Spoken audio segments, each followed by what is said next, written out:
Hi, good afternoon, everyone. How you doing? This is Bob Gums. This is the Concerned Forum, and today's election day. I hope everybody's well.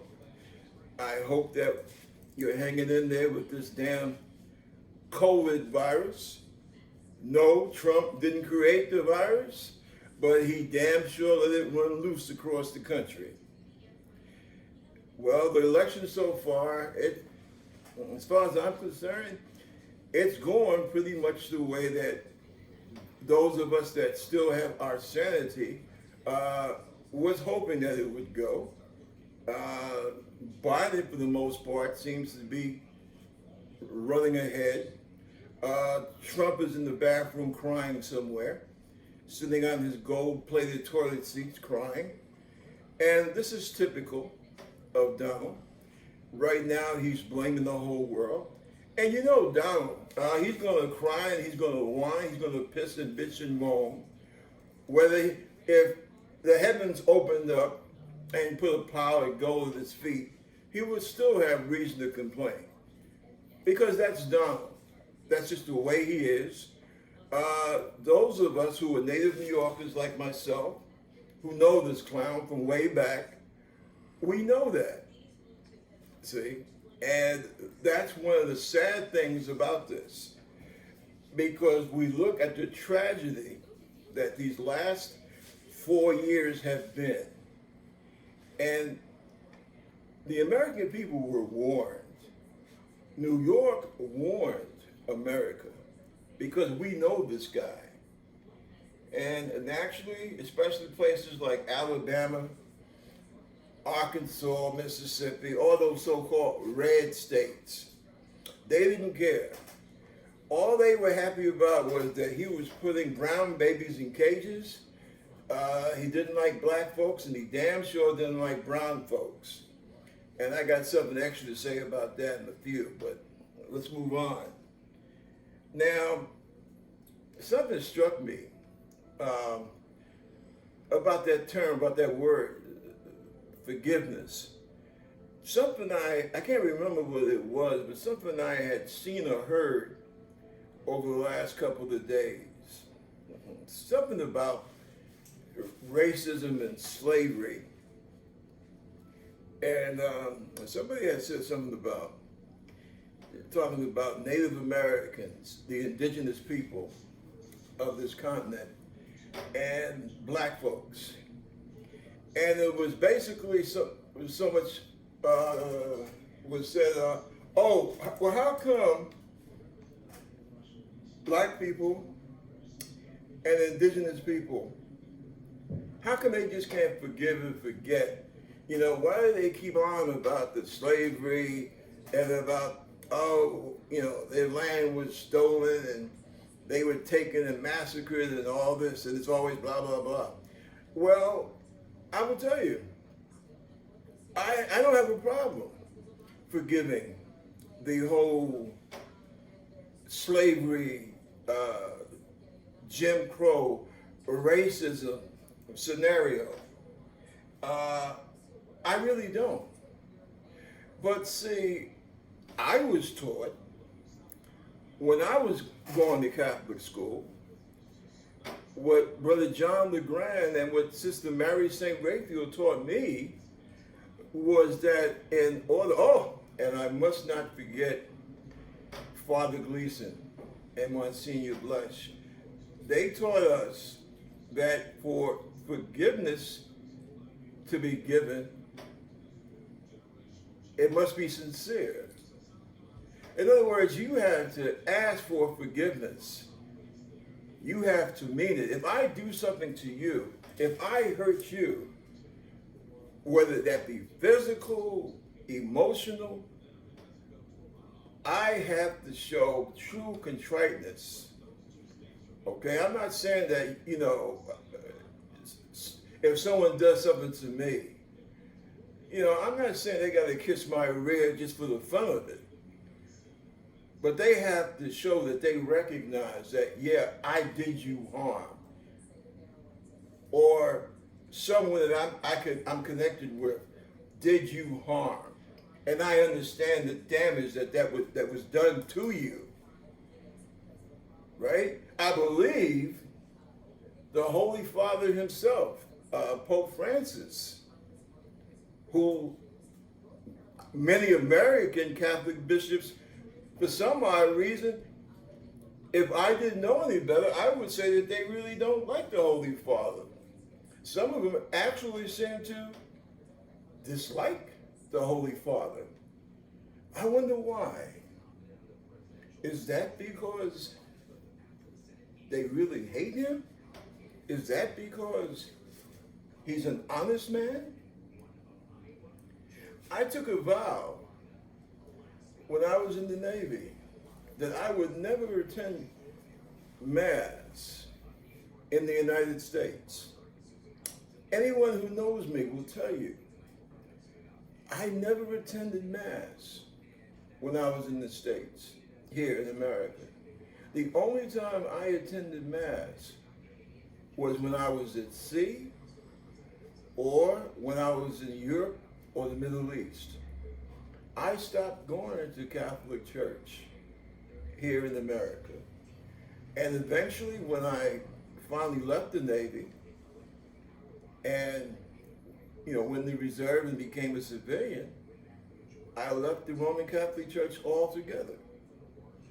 And that's why, because I felt that the church had left its original mission and had become too much like the rest of America.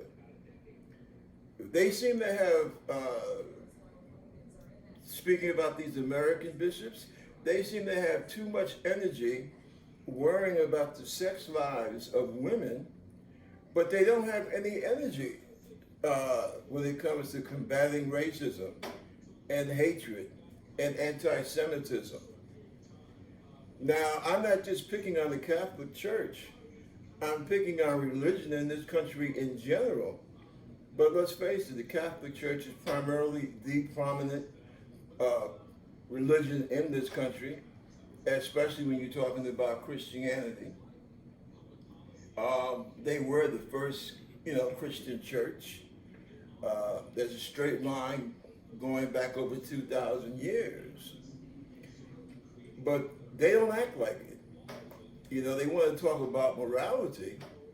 Where is the morality when you stand by and you watch toddlers being put in cages? And the thing that is so ironic, the Roman Catholic Church is the church of immigration. It was brought here by immigrants. Irish, Italian, Polish, South German. These people were all immigrants. And yet, now, the police forces, especially in the Northeast and Upper Midwest, most of these police they're Roman Catholic. Where are the bishops to speak openly about the brutality that black people face, black and Hispanic people face from police departments across this country? Where is the morality? When we see children that are hardly old enough to take care of themselves being placed in cages. I don't get it. You do have some priests now. There's this priest in Chicago that condemns racism and how we treat immigrants. But, these bishops, like the bishop that said he didn't like the idea that Joe Biden can still go to Mass in the Catholic Church. Why did he say that? I haven't heard a peep out of that bishop, as I said, when it comes to how children are locked up in cages. I didn't hear a thing when Trump talked about the land of my ancestors. And I can say this because this is cable. When he called the land where most of my bloodline is from, Africa, shithole countries. Pope Francis did. Oh, there is no love lost between Pope Francis and Donald Trump. The whole world knows that. But yet these American bishops, for the most part, as far as the media is concerned, they're basically silent about the injustices of Donald Trump. I find that so strange. Especially when they're supposed to represent a religion of a dusty, brownish Jewish guy that was hung to the cross for being a social rebel. Don't get it. Don't get it at all. Don't understand it. Maybe someone needs to explain that to me. Sounds a little hypocritical. And from what I remember, from when I used to be an altar boy, Christ did not like the hypocrites. So you see my email up there and my phone number. Maybe somebody could send me a line explaining that to me. What's happened over the last 2,000 years that hypocrisy has become so acceptable. I'm not even talking about the pedophilia issue, okay? So that's something else that we need to look at. We don't make a big deal about how some parts of the church helped Nazis to sneak into South America.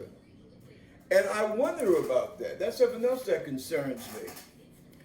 I know I'm not going to get no popularity flowers today. They talk about Florida and about the Cuban vote being against the Democratic contestant. I'm very curious about that because it appears to me that we definitely have a set of confusion here. America has been very good to Cubans. As a matter of fact, I can't think of an immigrant group that has been treated more nicer than Cubans. The CIA basically made the whole of South Florida their private kingdom. Now, I have seen with my own two eyes the U.S. Navy basically have black Haitians. Hey, you go, is your boat okay? Anybody there sick? Oh, somebody there's sick? Doc, go hop on that little boat there. Is it sinking? Is it leaking? No. That sick person. They just got a little fever? Oh, okay. Fine. All right, see you guys later. Oh, you Cubans? Oh, come on board. Come aboard. Next stop, Miami. Yeah, that's what they do.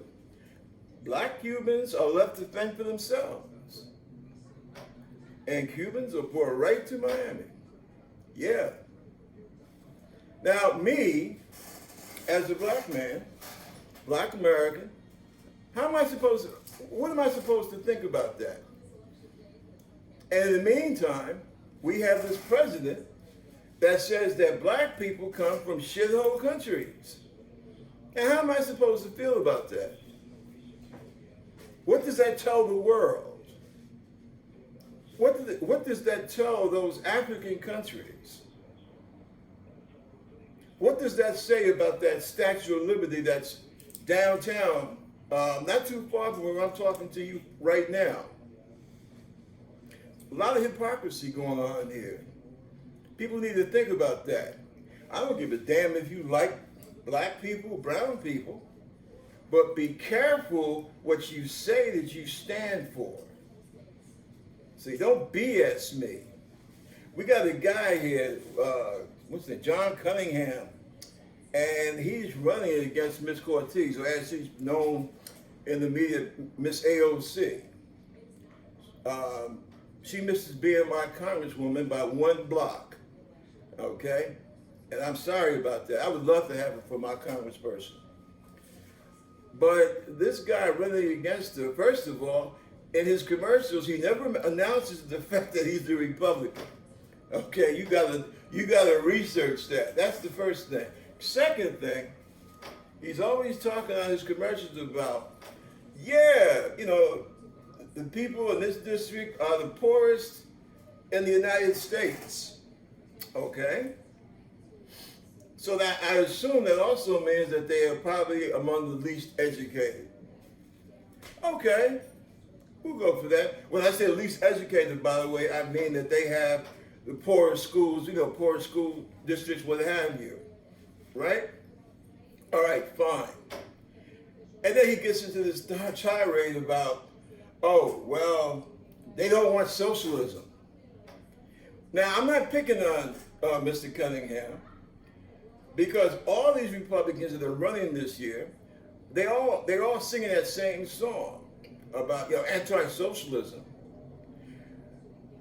One of the worst things that has really that the Republican Party has really done to hurt America and Americans over the last 20 years is what they have done to the English language.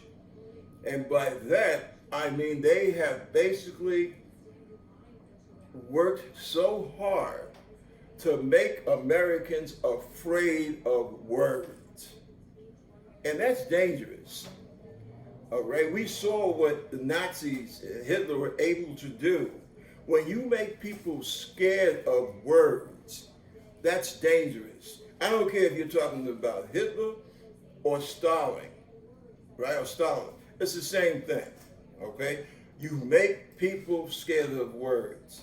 Because all I have to do is say a word and your mind automatically, it shuts down.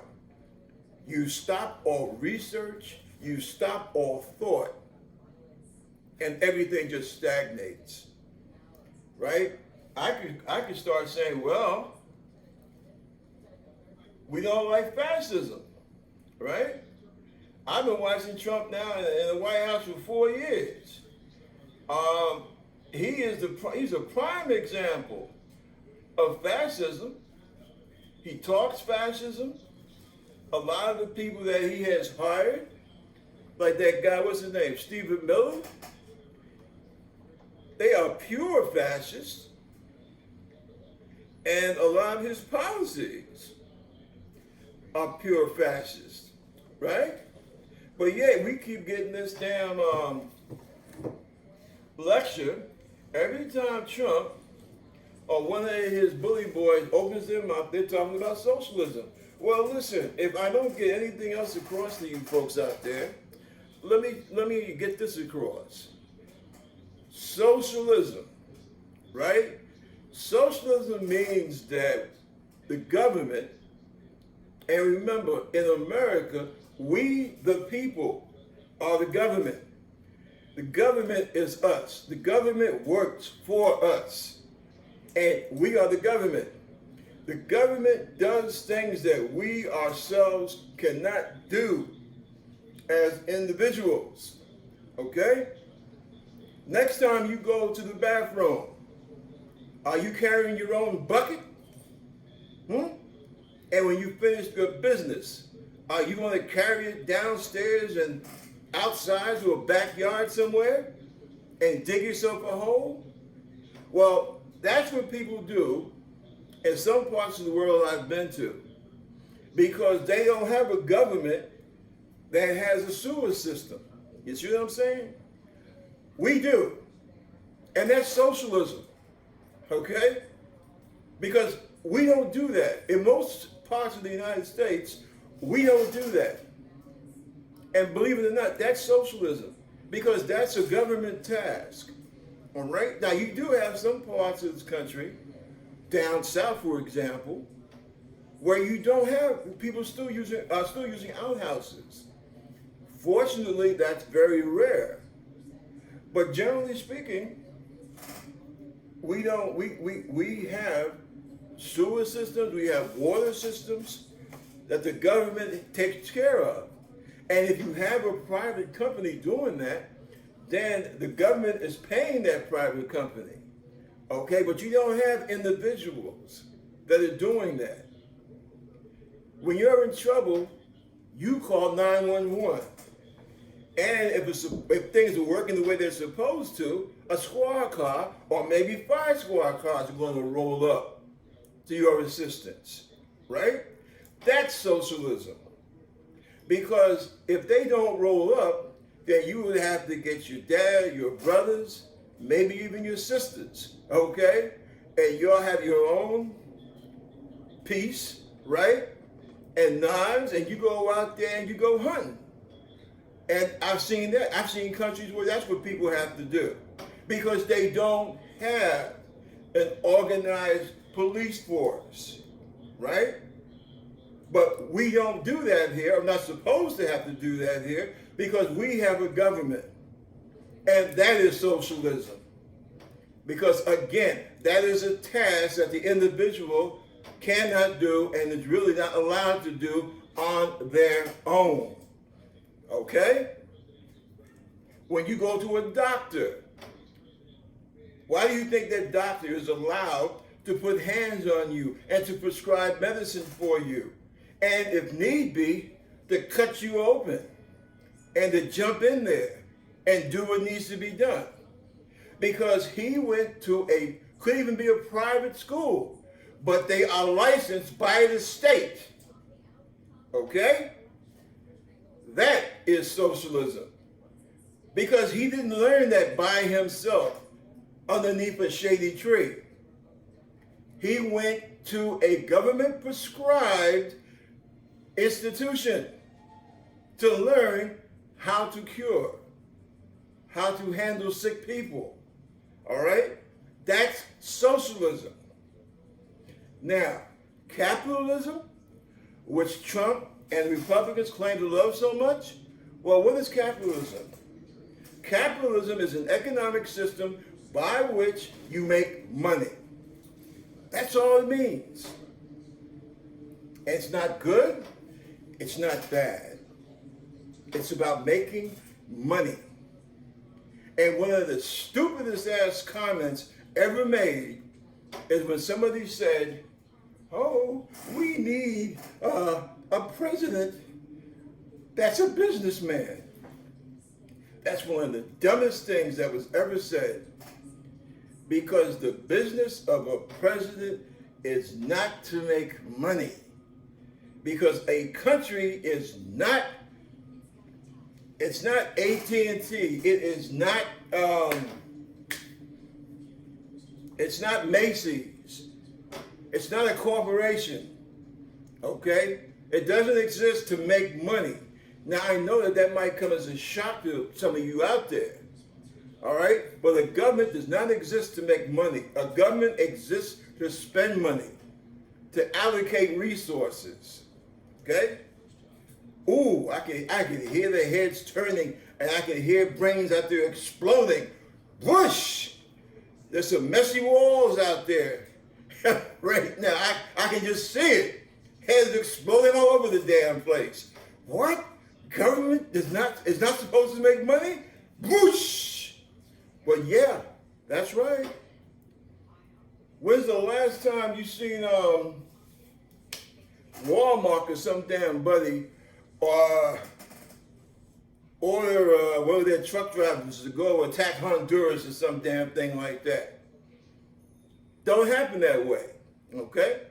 Because that's not the province of private industry, okay? It's not supposed to be. The job of government is to serve as a check on private industry and to serve as a check on private capital. And what has happened, we have let things get out of hand. Now, even those of us that don't have master's degrees, I'm quite sure have heard of the Great Depression of 1929, the great stock market crash. Well, that's a prime example of what happens when you let when you let the private sector overrun the government. Okay? When the private sector overwhelms the government, that's when you have problems. There are so many things that a government has to do to be a government that the private sector cannot do. That, I mean, my God, it would take too much time to try and name them all. Okay? There has to be a certain working relationship But government has to be supreme, okay? But for somebody to say, oh, socialist versus, capitalist, it's a stupid argument because you're trying to, what's the phrase, mixing apples and oranges? Because they're just not the same thing, all right? And you can call, how the old guy said, you can call shoes biscuits, but try putting some butter on them and eating them. It ain't gonna taste good. And that's what, and these fools that keep talking about capitalism and the private sector being the be all and end all, they are just as stupid as those people that would put butter on shoes and call them biscuits.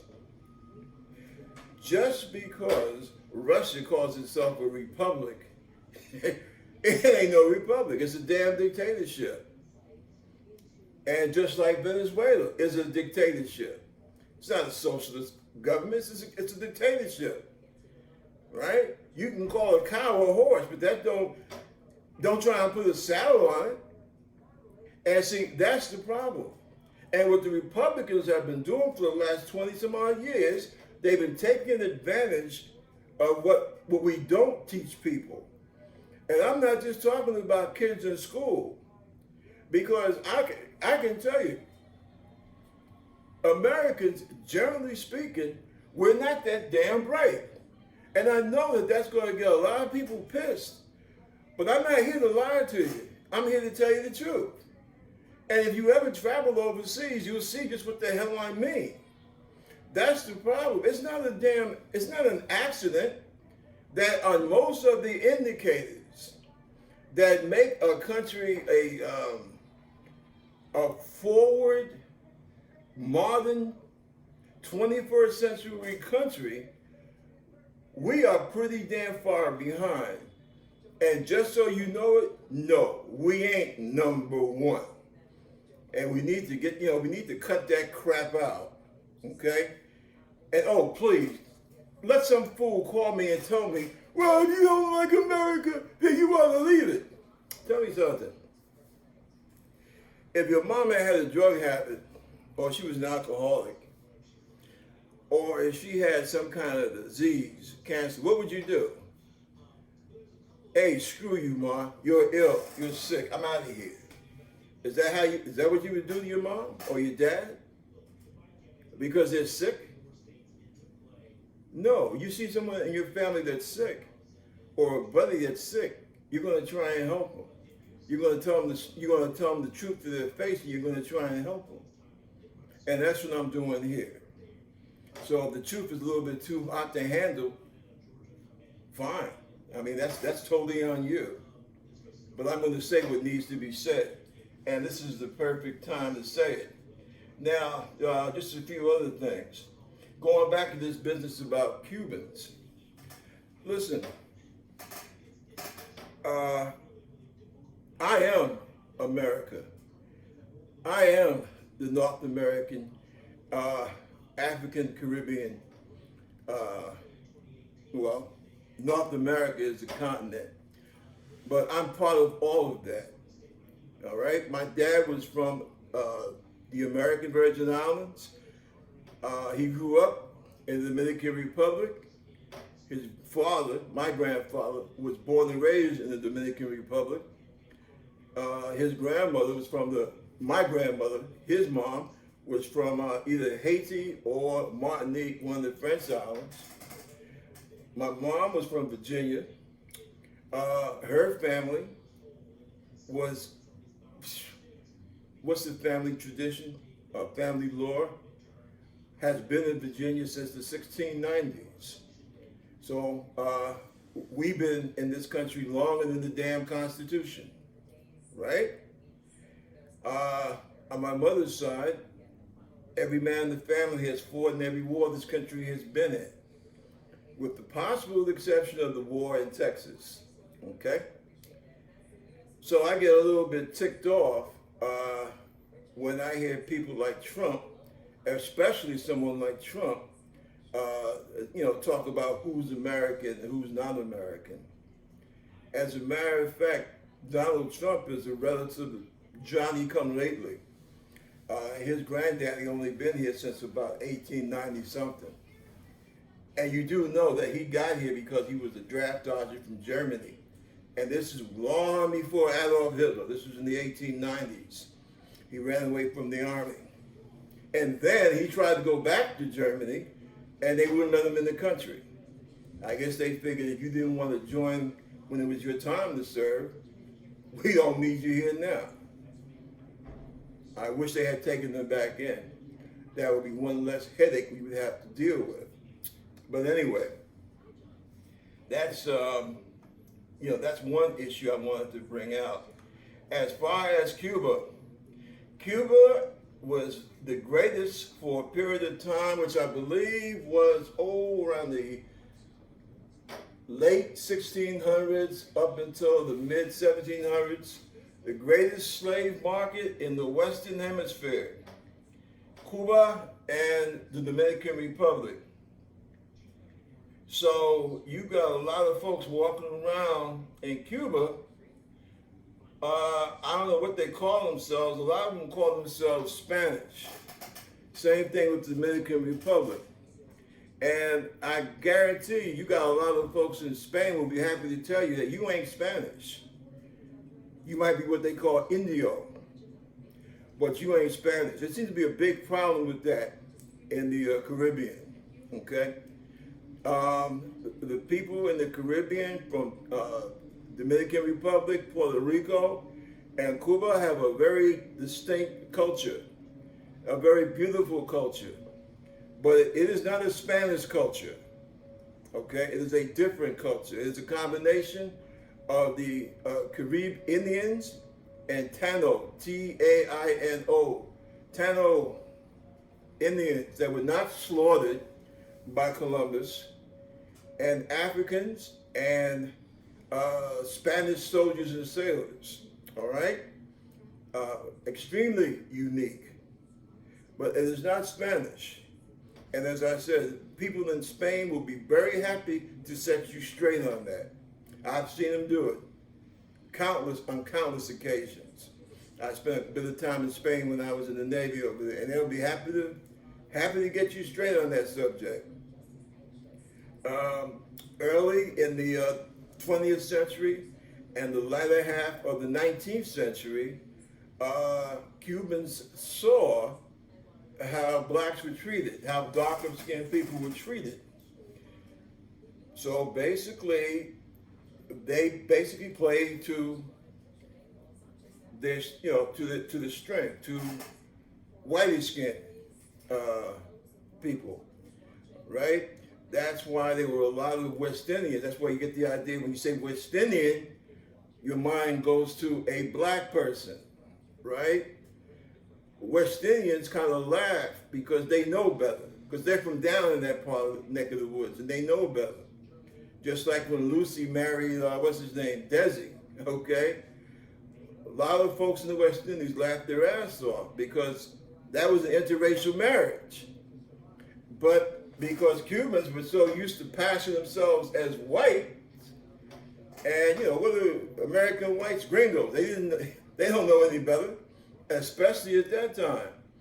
So they just felt it was kind of exotic. They did not see that as something to look down upon. They saw it as something as being exotic, right? And they kept doing that.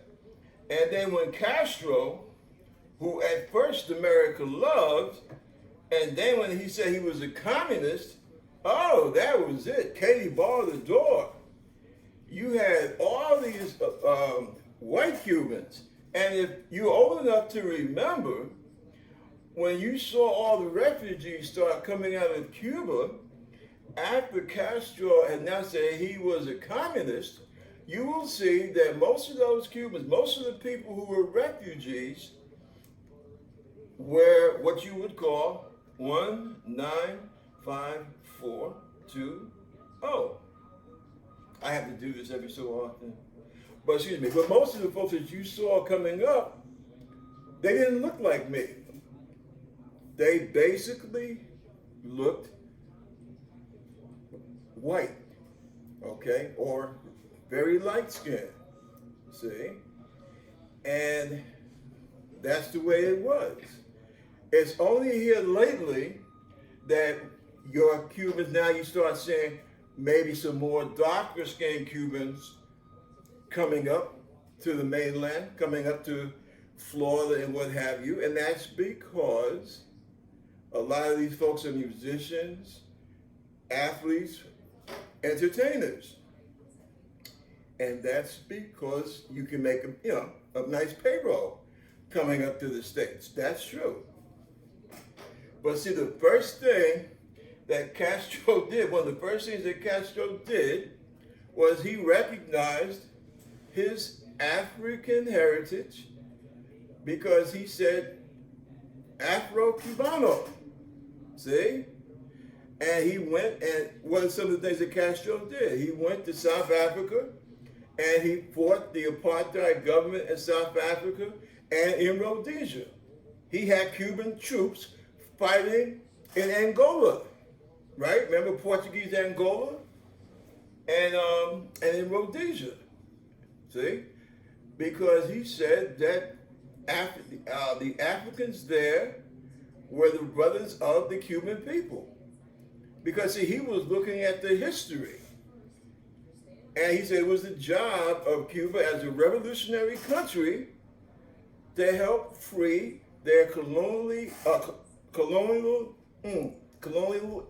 impressed black brothers and sisters.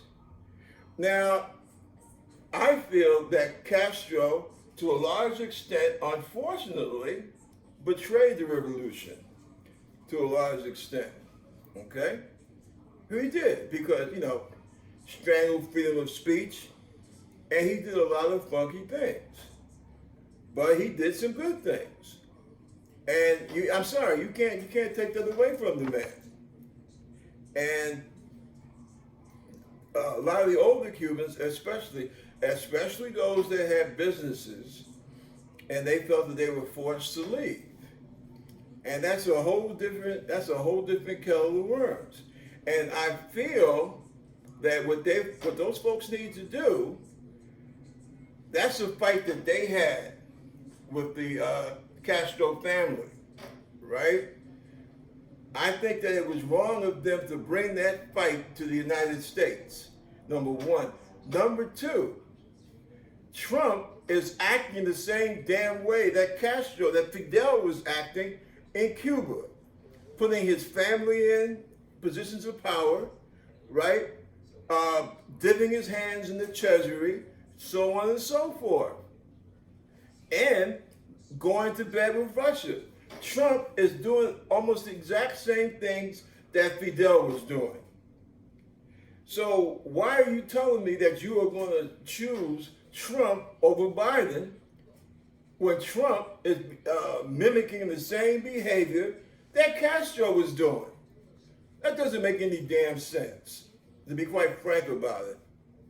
And see, number two, as I said before, Cubans have to remember something. And this is not to disrespect anyone, but they had a hell of a lot of help. Okay? They got and they get a hell of a lot of help. And I spent 5 years with DIA, military side of CIA, all right? The CIA practically created South Florida for the refugees from Castro. And they need to get over this business with Jack Kennedy not wanting to invade Cuba, because at the time Jack Kennedy felt and Bobby Kennedy felt that would not be in the best interest of the United States to invade a small island like Cuba, because we had different politics. I'm sorry. That would not have been right. And they need, that's something that, you talk about me getting beyond slavery, that's something that they need to get beyond. And I will tell you something, because unfortunately, I was stationed in Florida for 3 years. And quite frankly, that's the reason I'm not in the Navy now. Because that was a very earth-shattering experience for myself and for my wife, God rest her soul. And I have spoken to a lot of white Americans, white Floridians, that resent Florida politics because of that very reason. So that's something I think that people really need to understand. I think the Democratic Party needs to understand that. And they need to understand that when you talk about Cubans, Dominicans, and Puerto Ricans, you are talking about three different groups of people. They may all speak Spanish, but they are different groups of people. They don't see life the same way. And you need to be, and my advice to the Democratic Party, you really need to start talking to people that know what the hell they're talking about. All right? A lot of Cubans, they are still stuck on the Republican Party because they are still, it's still 1961 to a lot of those folks. And we need to recognize that. And what do we have here also? A history of black Republicans. Now, I don't know how I should take this. I've heard some nonsense about, you got some black and Hispanic men that don't like Biden. Well, I don't know about that bullshit. So I will say this. You always got some damn fools that don't like something. But this is America, and you have a right to like or dislike whom or whatever you so desire. But I will tell you this. Donald Trump has been a racist from the word go. He gets that from his daddy. He gets that from his father. Okay? That's the first thing. Second thing, Donald has never been man enough to have his own opinions about anything. Okay? And I predict, here goes my prediction, you're going to see a situation after this election that there are going to be some blacks who were very prominent at one time. They are just going to more or less disappear. Or they are not going to be as high in the hog as they may have been. Know this, you don't hear a whole lot out of Oprah nowadays. Reason being, because at one time, she thought she was very close to Donald. But now all this stuff has come out, and I believe that what Trump probably did, he probably put a bug in Oprah's ear and told her, listen, if you come out there running your mouth, running around out there with Michelle Obama, I'm going to remind people just how close you and I used to be. Have you seen Oprah out there campaigning? I haven't heard a lot of noise from Oprah lately. Have you? Same thing with, and I'm very sad with Ice Cube. But you know, if you study slavery, as I have, you will always find a small group of black people that even at the height of racism, of Jim Crow, of lynching, of beatings, you've always had a small group of black people, of black men, that worship, you see, some people worship strength without thinking. And they feel as long as they can eat pork chops, screw everybody else. Oh, them people ain't doing nothing for me. I don't give a damn how bad the rest of them fools be treated. I'm eating well, and I'm sleeping well, so the hell with it. It's a sorry thing to say, but it's true. And you have a couple of rappers that have that mentality. And as I said, they have a right to believe what they want to believe. But I just question why any black or brown man, or woman for that matter,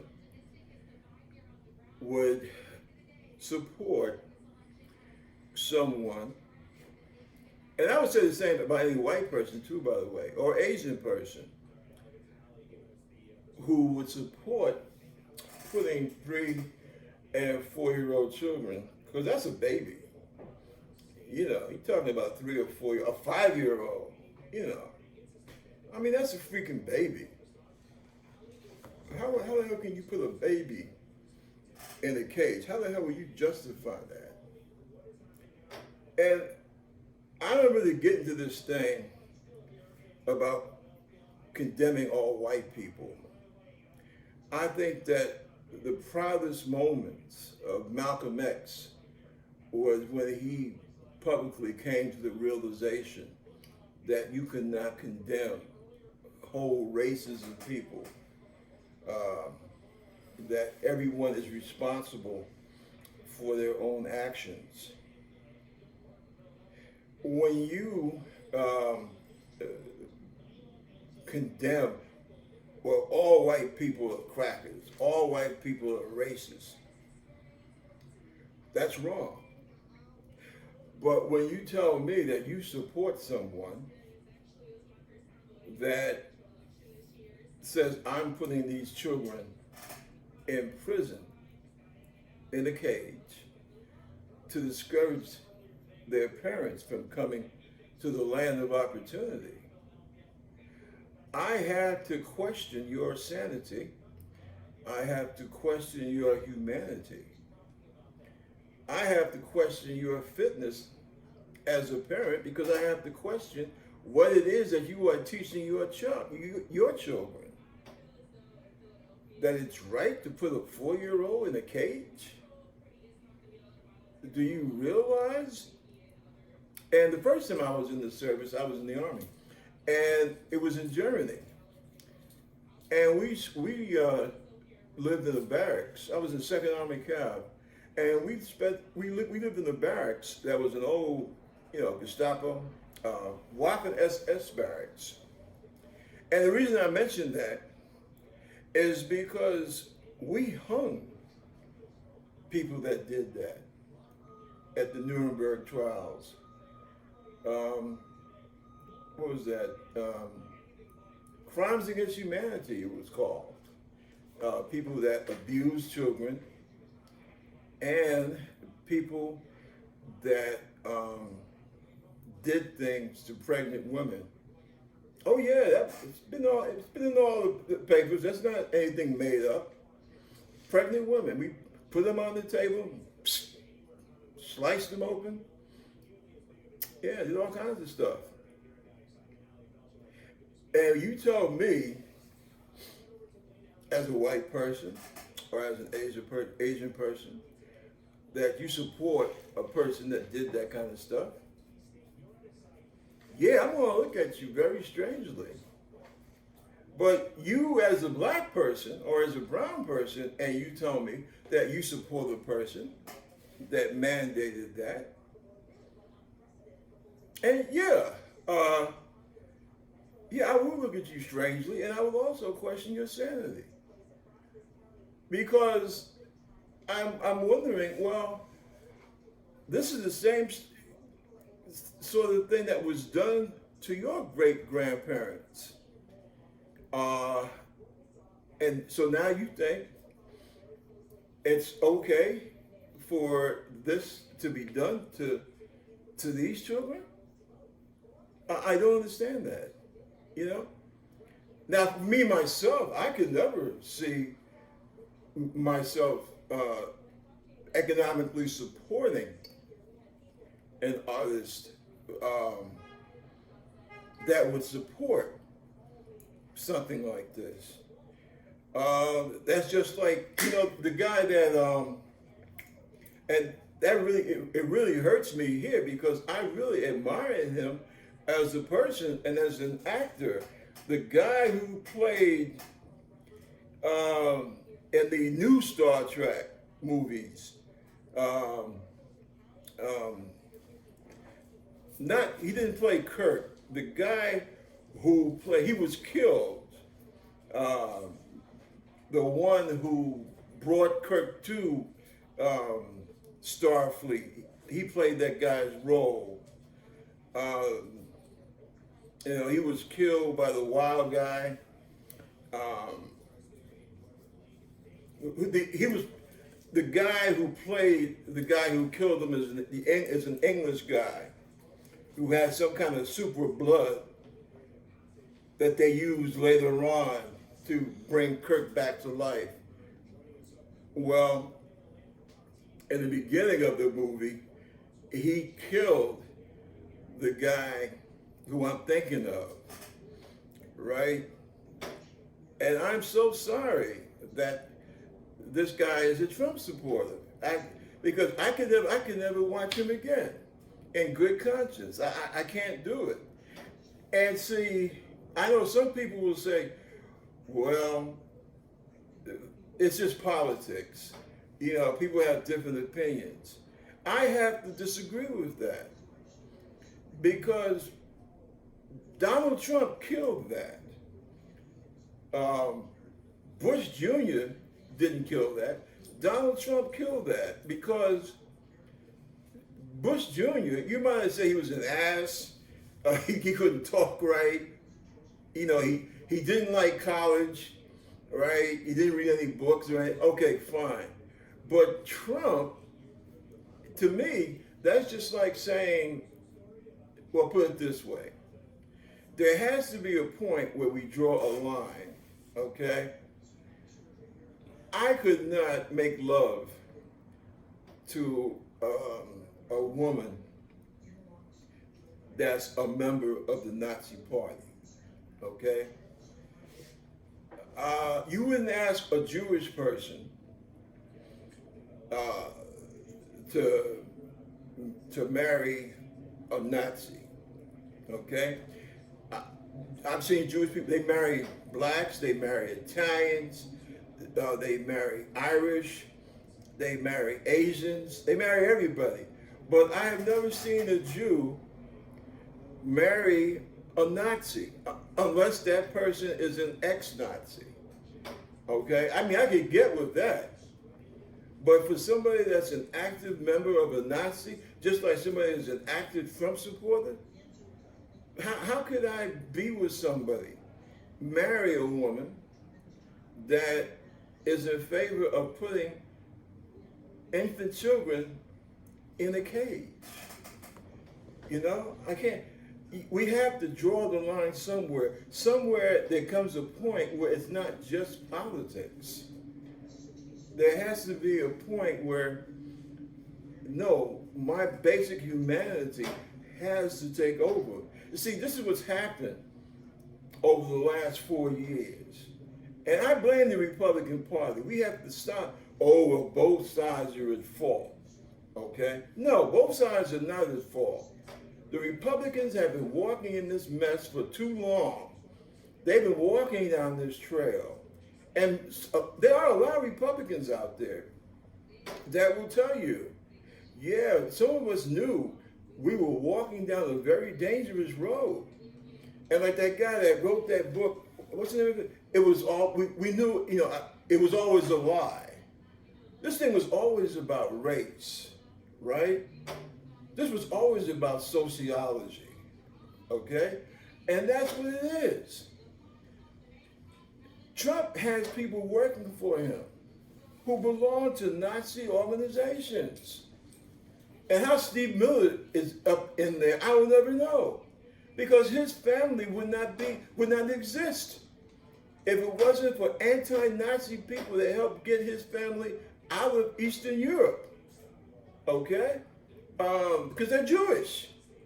So I don't ask me, I can't figure that one out. But those are the type of people that Trump has around him. And as I said earlier, I condemn most of the churches in this country because they are not making the type of noise that they need to make. I remember the churches from the 60s. I remember the guts that they showed during the civil rights movement. And I'm saying, where is it now? I remember my old Catholic church standing up to the Klan. I mean, literally face to face, not backing down. I remember priests standing up, getting beat, getting shot, getting, fighting, and in their own way, fighting back. Now I got some damn bishop worrying about what's going on up a woman's skirt and bullshit like that. And people of color getting, unarmed people of color getting killed by a man choked to death. His cop has his knee on this man's throat. And the whole world sees that. This was supposed to be the light of the world, America. And people knew that we weren't perfect. They knew that. But they knew that we were on the right path, that we had the right idea. And they look at us now with Trump and they wonder, my God, what the hell happened to you? It's like seeing an old friend. And you know that he's not perfect, but you know that basically he's a good guy. And then you look one day and you see him. And he's totally screwed up. And you look at the poor bastard and you say, man, what the hell happened to you? And they look at Trump up there raving. And they're like, man, my God, man, what happened to you? Why did you let yourself get this low?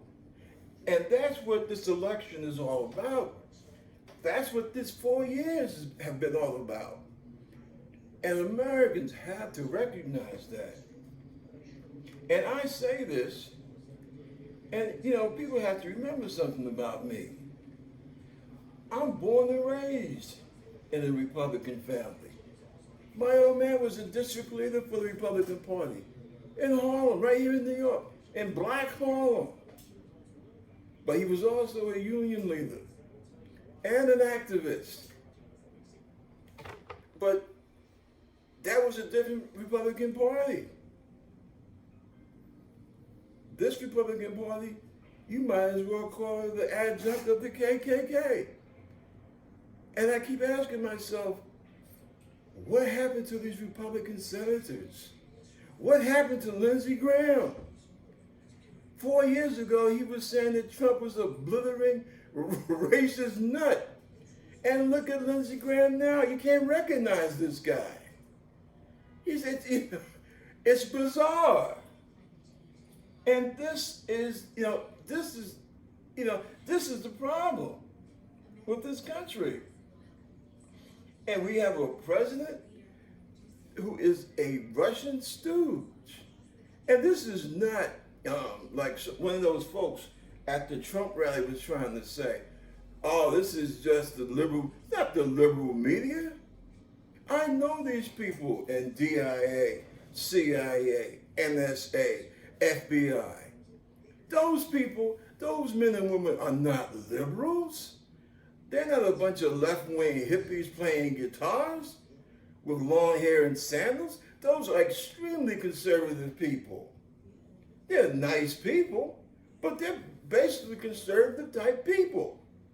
And they're telling you, hey, this guy is, if he's not spying for Putin, he is definitely an asset. At best, you can say he is an unwilling asset, but he is definitely in Putin's pocket. And what angers me, those people that show up at his rallies, he's sitting, Trump sits up there, he knows Putin is paying a bounty for dead American service people. And he says nothing. And yet these people who chase behind Trump call themselves patriots. This is like really Alice in Wonderland.